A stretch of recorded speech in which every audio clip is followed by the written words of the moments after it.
حیدرآباد جو سندھ کا دوسرا سب سے بڑا شہر ہے، جو جانا جاتا ہے اپنے روایتی لذیذ کھانوں سے، اپنی چوڑیوں کی صنعت سے اور اپنی پرانی عمارتوں سے۔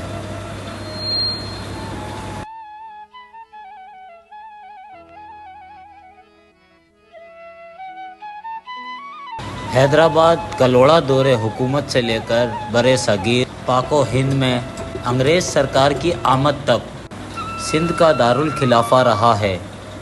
حیدرآباد سندھ میں محمد بن قاسم کی آمد بھی دیکھی، راجہ طاہر کی حکومت بھی دیکھی، کلہوڑوں کو حیدرآباد میں نئے سرے سے بساتے ہوئے بھی دیکھا، تو وہیں ٹالپور حکومت کا انگریزوں کے ہاتھوں لٹ جانا بھی دیکھا۔ پاکستان کا وجود میں آنا اور انگریز سرکار کا خاتمہ دیکھنے کے بعد آج کل حیدرآباد اپنی تاریخی پہچان اور اپنی ثقافتی نشانیوں کو اجڑتے ہوئے دیکھ رہا ہے۔ ان نشانیوں میں سے ایک نشانی پکا قلعہ ہے۔ پکا قلعہ یوں تو 1768 عیسوی میں اس وقت کے حاکم سندھ میاں غلام شاہ کلوڑوں نے تعمیر کروایا تھا، لیکن بعض کتابی حوالوں کے مطابق اس مقام پر ایک قلعہ پہلے بھی موجود تھا، جسے محمد بن قاسم نے سندھ آمد کے موقع پر فتح کیا تھا۔ اس وقت یہ جگہ نہرون کوٹ کے نام سے جانی جاتی تھی۔ میاں غلام شاہ کلوڑوں نے جب سیلابی تباہ کاریوں سے پریشان ہو کر اپنے دارالخلافہ خدا آباد کو تبدیل کرنے کا سوچا، تو انہیں دریائے سندھ کے کنارے یہ جگہ بہت پسند آئی اور انہوں نے گنجو ٹکر پہاڑ، جس پر کبھی نہرون کوٹ کا قلعہ ہوا کرتا تھا، پکا قلعہ کی تعمیر کا حکم دیا۔ کہا جاتا ہے کہ جب قلعے کی بنیادیں کھودی جا رہی تھی تو زمین سے انسانی ڈھانچے بھی برآمد ہوئے تھے۔ پکا قلعہ کی تعمیر میں چونکہ پکی اینٹیں، مٹی اور چونے کا استعمال کیا گیا ہے، اسی وجہ سے اس قلعے کو اردو میں پکا قلعہ اور سندھی میں پکو قلعو کہا جاتا ہے۔ تاریخی دستاویزات کے مطابق اس قلعے کی تعمیر دیوان گدو مل کی زیر نگرانی ہوئی، جو میاں غلام شاہ کلوڑوں کے ایک قابل وزیر ہوا کرتے تھے۔ کہا جاتا ہے کہ اس کام کے لیے میاں غلام شاہ کلوڑوں کی جانب سے 2 کشتیاں بھر کر سرمایہ دیا گیا اور وہ قلعے کی تعمیر کے دوران یہیں مقیم رہے۔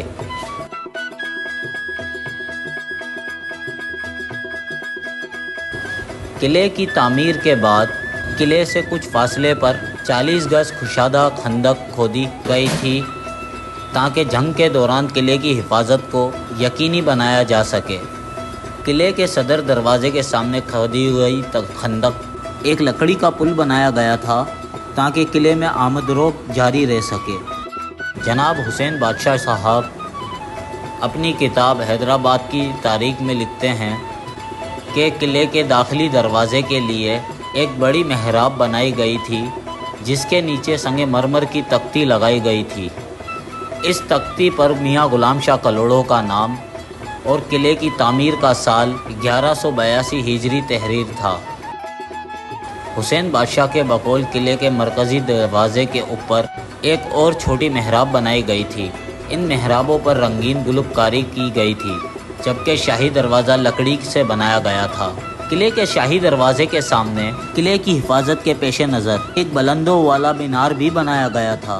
کہا جاتا ہے کہ میاں غلام شاہ کلوڑوں کو یہ قلعہ اتنا پسند تھا کہ ایک روز انہوں نے صرف قلعے کی تعریف کے لیے لوگوں کو مدعو کیا اور شہراء نے اس محفل میں قلعے کی شان میں قصیدے پڑھے۔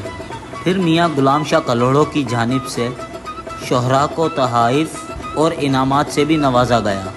ایک روایت میں ہے کہ نہرون کوٹ کا نیا نام حیدرآباد تجویز کیا گیا تھا اور سنگ مرمر کی ایک تختی بنوا کر قلعے کے دروازے پر نصب کی گئی تھی، جس پر ایک دعا تحریر تھی کہ اے اللہ اس شہر کو امن کا گہوارہ بنا۔ پکا قلعہ تعمیر ہونے کے چند سالوں بعد غلام شاہ کلوڑوں اچانک وفات پا گئے۔ ان کی وفات کے بعد کلہوڑا دور کے تنزلی کا آغاز ہو گیا۔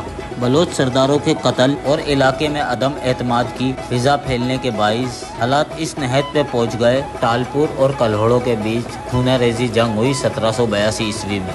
اس لڑائی میں ٹالپوروں کی عیادت میر فتح علی خان ٹالپور نے کی۔ میر فتح علی خان کے دور حکومت میں قلعے نے شان و شوکت کی تجلیاں دیکھی، نئی عمارتیں تعمیر کرائی گئیں اور پرانی عمارتوں کی مرمت کرائی گئی۔ اس دور کی بنی ایک عمارت آج بھی پکا قلعہ میں موجود ہے، جسے میر نصیر خان ٹالپور نے تعمیر کرایا تھا، اور اسی نسبت سے اس جگہ کو میر نصیر خان کی ماڑی یا میر حرم کے نام سے پہچانا جاتا ہے۔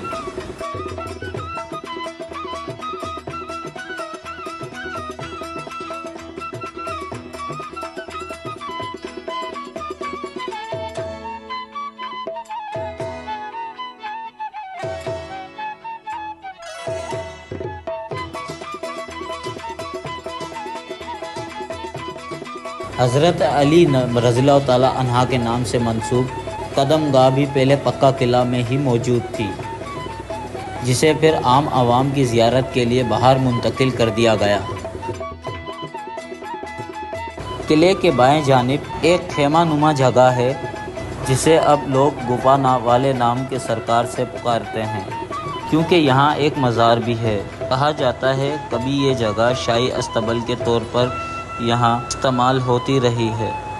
پکے قلعے کے زوال کی افتتاح انگریزوں کے حملے کے بعد شروع ہوئی، جب سن 1843 میں یعنی کے مقام پر ٹالپوروں اور انگریزوں کے درمیان جنگ کی افتتاح ہوئی، اور اس جنگ کا اختتام ٹالپوروں کے خاتمے پر ہوا۔